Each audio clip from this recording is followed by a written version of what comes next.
Hello dear student, कैसे हो आप लोग। स्टूडेंट, आज की इस वीडियो में हम क्लास 12 हिंदी का एक महत्वपूर्ण टॉपिक देखने वाले हैं जिसका नाम है निबंध। देखिए, बोर्ड एग्जाम में आपका निबंध 9 नंबर का आता है और निबंध एक इम्पॉर्टेंट पार्ट है हिंदी का। तो क्लास 12 हिंदी में देखिए किस तरह से आपका निबंध पूछा जाता है ताकि सारी चीज़ें आपका क्लियर रहे। देखिए, आपका इस तरह से लास्ट में पूछा जाएगा कि निम्नलिखित विषयों में से किसी एक पर अपनी भाषा शैली में निबंध लिखिए, यानी किसी एक पर अपनी भाषा शैली में निबंध लिखना। जैसे पहला दिया हुआ है स्वच्छता अभियान जन जन कल्याण, दूसरा है पर्यावरण प्रदूषण और निराकरण के उपाय, तीसरा है बढ़ती जनसंख्या विकास में बाधक, चौथा है जीवन में सदाचार का महत्व। तो देखिए, पांच आपका निबंध रहता है, पांचों में से कोई एक करना रहता है। तो जैसे हमें ये करना है बेरोजगारी की समस्या और समाधान, यानी कोई एक करना है जिसके लिए आपको कितने नंबर दिए जाएंगे देख सकते हैं, 9 नंबर आपको दिए जाएंगे जिसके लिए, और काफ़ी ज़्यादा इंपॉर्टेंट हो जाता है। बोर्ड एग्जाम में सबसे पहला जो हम निबंध आज आपको बताने वाले हैं वो है बेरोजगारी की समस्या और समाधान। ये निबंध हर साल आपके बोर्ड एग्जाम में आता है। भारत में बेरोजगारी की समस्या किस तरह से है और इसकी समाधान किस तरह से हो सकती है, इसको हम बताएंगे आपको किस तरह से आपको लिखना है। और बोर्ड एग्जाम में 2-3 निबंध जो होते हैं वो काफ़ी पॉपुलर होते हैं। पर्यावरण प्रदूषण और क्या है, पर्यावरण प्रदूषण की समस्या और समाधान, मेरे प्रिय कवि तुलसीदास रख लीजिए, जयशंकर प्रसाद, या विज्ञान है वरदान है, या अभिशाप, या और भी जो है भारत में कंप्यूटर का महत्व क्या है। 5 आपका निबंध रहता है, पाँचों में से कोई ना कोई आपका एक आ जाएगा। तो हम आज आपको बेरोजगारी की समस्या और समाधान पर निबंध बताने वाले हैं। तो देखिए, सबसे पहले आपको क्या लिखना है, प्रश्नोत्तर डालना है, क्योंकि प्रश्नोत्तर नंबर 14 पर था। आप देख सकते हैं यहाँ पर ये प्रश्नोत्तर नंबर 14 पर था, लास्ट में हो जाता है, लास्ट में आता है। तो लास्ट में आपको प्रश्नोत्तर डालना है। उसके बाद में आपको क्या डाल देना है, जैसे जो आपको करना हो। जैसे हमें चारों में से कोई एक करना है, तो जैसे एग्जाम्पल के तौर पर हमें भैया ये करना है बेरोजगारी की समस्या और समाधान, जो कि पहले नंबर पर है। तो आपको इस तरह से डाल देना है। ब्लैक और ब्लू के अलावा कोई भी अदर पेन यूज आपको नहीं करना है स्टूडेंट। यहाँ पर आपको इस तरह से हेडिंग डाल देना है।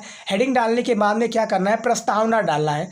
प्रस्तावना से ही आपकी सारी है क्या है निबंध की शुरुआत हो जाती है। प्रस्तावना में क्या थोड़ा इंट्रोडक्शन दिया जाता है कि इसकी बेरोजगारी किस तरह से पूरी दुनिया में किस तरह से है, बेरोजगारी का क्या अर्थ होता है, इस पर युवकों का यानी हम जैसे लोगों को क्या प्रभाव पड़ता है, समाज पर क्या प्रभाव पड़ता है।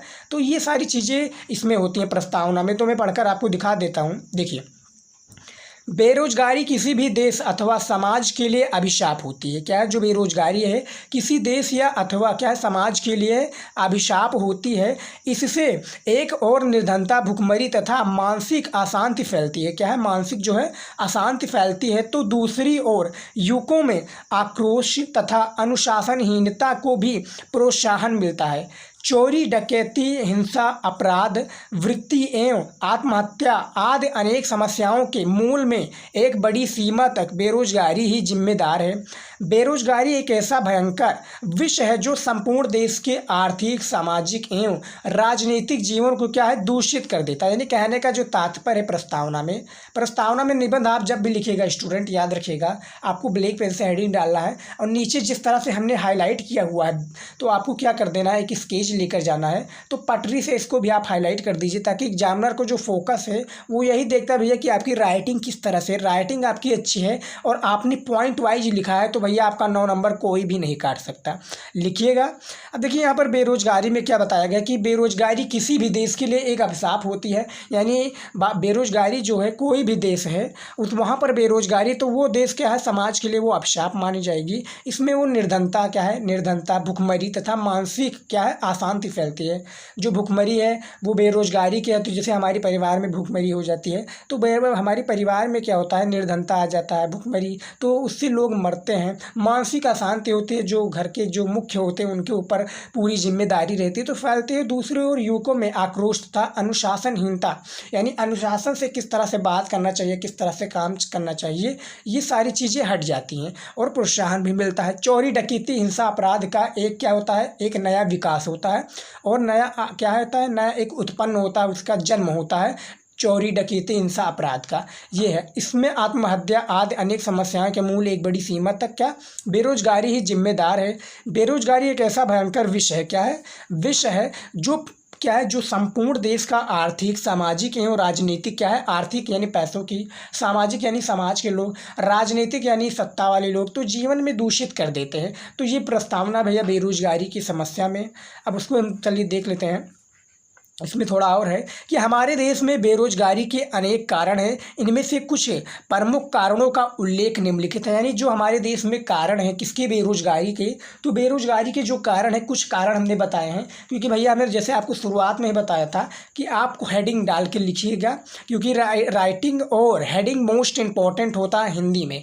हिंदी में खासकर क्या देखा जाता है, एग्जामिनर जब भी देखता है आपका निबंध में ये देखता है कि आपने राइटिंग किस तरह से लिखी है, और पॉइंट वाइज, यानी पॉइंट वाइज जब लिखेंगे तो एग्जामिनर क्या होगा, फोकस वहीं पर रहेगा, वो पढ़ता चला जाएगा, एक लाइन पढ़ेगा, 2 लाइन पढ़ेगा और 9 नंबर 2 देकर आपको आगे बढ़ जाएगा। वो सारी चीज़, क्योंकि बहुत सारी उनकी कॉपी चेक करनी होती है निबंध में, ये आपको याद रखना है। क्योंकि पॉइंट वाइज जैसे हमने पहला दिया हुआ, देखिए क्या है, बेरोजगारी का प्रमुख कारण, यानी जो बेरोजगारी का कारण हमने पहला पढ़ा कि प्रस्तावना क्या होता है, यानी इसमें बेरोजगारी के बारे में, लेकिन इसका जो कारण है, कारण क्या होता है इसको भी हम देख लेते हैं, इसको भी पढ़ लेते हैं। देखिए, जनसंख्या में तीव्र गति से वृद्धि, विगत कुछ दशकों में भारत में जनसंख्या का विस्फोट हुआ है। हमारे देश की जनसंख्या में प्रतिवर्ष लगभग 2.5% की वृद्धि हो जाती है, जबकि इस दर से बेकार हो रहे व्यक्तियों के लिए हमारे देश में रोजगार की व्यवस्था नहीं है। यानी कहने का जो तात्पर्य है,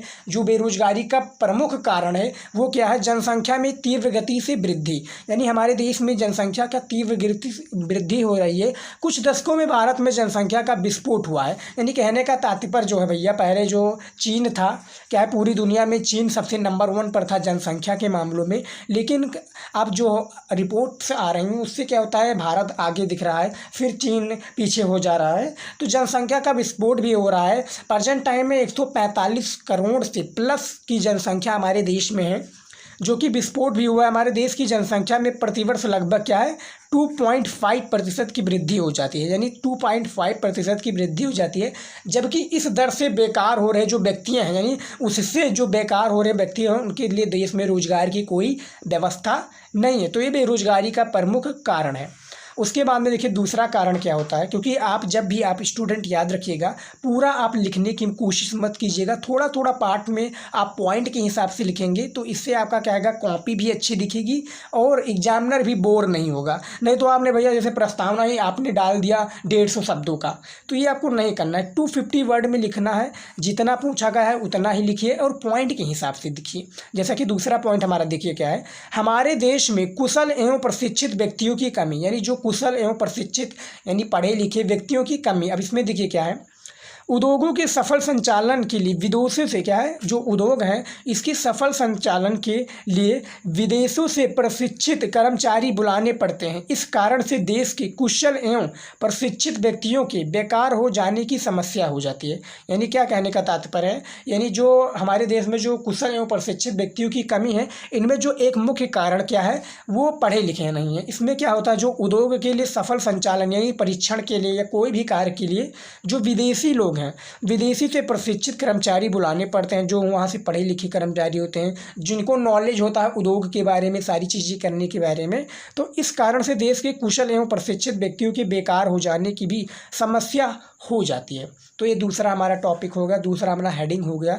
हेडिंग के तौर पर आप समझाएंगे तो एग्जामिनर समझ जाएगा और कॉपी में लिखेंगे तो इस तरह से सारी चीज़ें कंप्लीट हो जाएंगी। तीसरा देखिए क्या है, हमारा तीसरा हेडिंग है भारतीय शिक्षा। अब देखिए भैया, जो इसमें काफ़ी स्टूडेंट कह रहे हैं भाई बेरोजगारी की समस्या और समाधान में, यानी समस्या में ये सारी चीज़ें कौन अलाउ है, तो भारतीय शिक्षा और जो हमने हमारे देश में कुशल एवं प्रशिक्षित व्यक्तियों की कमी बताई है और बेरोजगारी का जो प्रमुख कारण बताया है, एक इसमें मुख्य भाग है बेरोजगारी की समस्या में। अब देखिए भारतीय शिक्षा क्या होता है, इसको देखिए।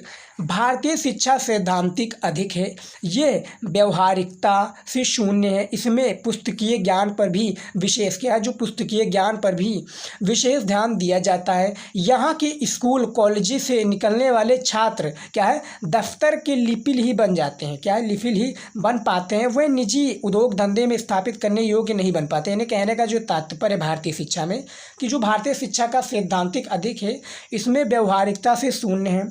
इसमें पुस्तकीय ज्ञान पर ही विशेष ध्यान दिया जाए। क्या कहने का तात्पर्य है, सरकारी नौकरी के लिए क्या करते हैं, सब लोग पढ़ाई करते हैं, उसके लिए मेहनत करते हैं, उसका एक मतलब सरकार की नौकरी के लिए उनसे क्या है, अच्छा पैकेज मिलता है, उनको रिटायरमेंट का पेंशन मिलता है। तो इसके लिए क्या है करते हैं, जो सरकार के लोग हैं उसमें पावर भी होता है। जैसे एक IAS बन गया तो उसमें काफ़ी चीज़ें होती हैं, पावरफुल आदमी होता है, सैलरी ज़्यादा होता है, उसके बाद में इज्जत ज़्यादा मिलती है। तो इसमें क्या है कि इसमें पुस्तकीय ज्ञान पर ही विशेष ध्यान दिया जाता है। यहाँ के स्कूल कॉलेजों में निकलने वाले छात्र दफ्तर की लिपिक ही बन पाते हैं, यानी दफ्तर यानी सरकारी नौकर या सरकारी नौकरी के लिए ही बन पाते हैं। लेकिन बिजनेस के सेक्टर से देखें तो बिजनेसमैन क्या होते हैं, वो उस पर ध्यान नहीं देते पढ़ाई लिखाई पर, वो माइंड पर ध्यान देते हैं और अपना सारा चीज़ जो है बिजनेस के तौर पर करते हैं। वो अपना खुद का स्टार्टअप करते हैं, जिसे यहाँ पर लिखा कि वो निजी उद्योग धंधे स्थापित करने योग्य नहीं बन पाते। तो ये भारतीय शिक्षा का एक क्या है, मूलभूत रूप है। उसके बाद में चौथा देखिए क्या है, चौथा जो हमारा हेडिंग है, विगत पंचवर्षीय योजनाओं में देश का औद्योगिक विकास, यानी जो विगत पंचवर्षीय योजनाएं हैं इसमें देश का जो औद्योगिक विकास है वो किस तरह से, इसको देखिए।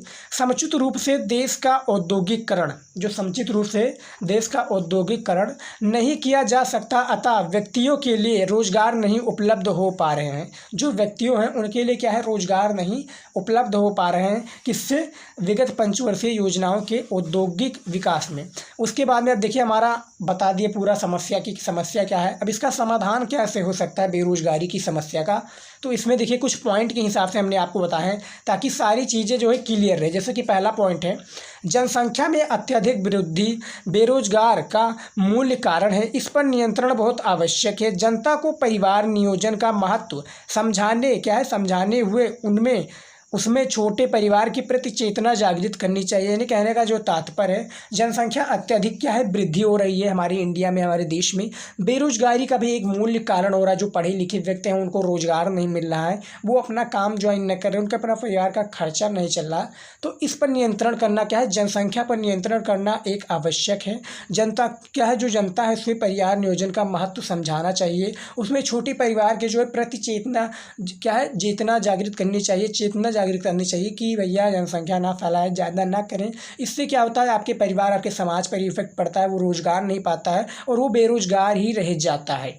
तो इसमें पहला कारण ये होगा। दूसरा जो है समस्या क्या समाधान इसमें है, शिक्षा को व्यवसाय प्रधान बनाकर शारीरिक श्रम को भी उचित महत्व दिया जाना चाहिए। जो शिक्षा का व्यवसाय है इसमें प्रधान बनाकर जो शारीरिक श्रम है इसको भी क्या है, उचित महत्व दिया जाना चाहिए। ये दूसरा पॉइंट होगा समाधान का। तीसरा पॉइंट देखिए, मुख्य उद्योगों के साथ साथ क्या है, जो मुख्य उद्योगों के साथ साथ सहायक उद्योगों का भी विकास किया जाना चाहिए।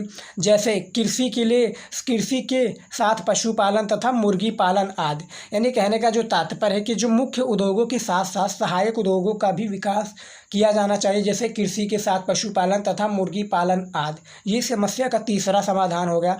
और चौथा समाधान देखिए क्या है, देश में बेरोजगारी को दूर करने के लिए राष्ट्र निर्माण संबंधी विविध कार्यों का विस्तार किया जाना चाहिए। सड़कों का निर्माण, रेल परिवहन का विकास तथा वृक्षारोपण जैसे कार्यों पर क्या है, बल दिया जाना चाहिए। तो ये एक बेरोजगारी का 4 हमने कारण बता दिया है, 4 हमने समाधान बता दिया है। समाधान यदि आप 4 इतना ही लिख देते हैं समाधान, तो भैया आपका बेड़ा पार हो जाएगा, याद रखिएगा। उसके बाद में देखिए हमारा लास्ट में जो बचता है उपसंहार, यानी पूरे चीज़ों का, यानी जो हमने बताया है बेरोजगारी की समस्या और उनके समाधान पर, तो इसका पूरा कंक्लूजन क्या निकलता है, यानी पूरा इसका निचोड़ क्या निकलता है, उसमें हम जो उपसंहार है इसमें हम पढ़ेंगे। तो देखिए क्या है, हमारी सरकार बेरोजगारी उन्मूलन के लिए जागरूक है और इस दिशा में उसने महत्वपूर्ण कदम भी उठाए हैं। परिवार नियोजन, बैंकों का राष्ट्रीयकरण, कच्चा माल एवं स्थान से क्या है, एक स्थान से दूसरे स्थान पर ले जाने की सुविधा, कृषि भूमि की हदबंदी, नए नए उद्योगों की स्थापना, जो बेरोजगारी को दूर करने में क्या है, सीमा वक्र सिद्ध हुए हैं। यानी कहने का तात्पर्य जो हमारी सरकार जो है बेरोजगारी उन्मूलन के लिए जागरूक है, या क्या है, सरकार जागरूक है कि जो रोजगार के लायक है, जो इसके पास स्किल है, जो पढ़े लिखे हैं तो उनके लिए रोजगार जागरूक हो, और इस दिशा में उसने महत्वपूर्ण कदम भी उठा रखे हैं। परिवार नियोजन बैंकों का राष्ट्रीयकरण, कच्चा माल एवं एक स्थान से दूसरे स्थान पर ले जाने की सुविधा, कृषि भूमि की हदबंदी, नए नए उद्योगों की स्थापना, नए नए स्टार्टअप की स्थापना, नए नए स्टार्टअप का उद्घाटन, जो बेरोजगारों को दूर करने में सीमा तक सिद्ध हुआ है। तो ये उपसंहार यानी पूरे का कंक्लूजन है। तो स्टूडेंट इसमें देख सकते हैं कि हमने 250 शब्दों में बताया था, 250 शब्दों से थोड़ा बड़ा हो गया है। आपको स्टूडेंट क्या करना है, 2 से 250 पेज में 2 से ढाई पेजों में आपको निबंध को लिखना, एक निबंध को लिखना है, जिसके लिए एग्जामिनर आपको भैया 9 नंबर देगा। याद रखिएगा, हमने जो आज का निबंध पढ़ा है बेरोजगारी की समस्या और उनके समाधान, इसी तरीके से आपको निबंध लिखना है। पॉइंट वाइज निबंध लिखिए, राइटिंग में लिखिए स्टूडेंट। तो आज की इस वीडियो में हमने आपको निबंध बताया है बेरोजगारी की समस्या और समाधान, मोस्ट इंपॉर्टेंट निबंध है। आई होप कि आज का ये वीडियो आपको पसंद आया है। पसंद आए तो वीडियो को लाइक कीजिएगा, शेयर कीजिएगा अपने दोस्तों के साथ। मिलते हैं नेक्स्ट वीडियो में कुछ नए लेकर नए टॉपिक के साथ। जय हिंद।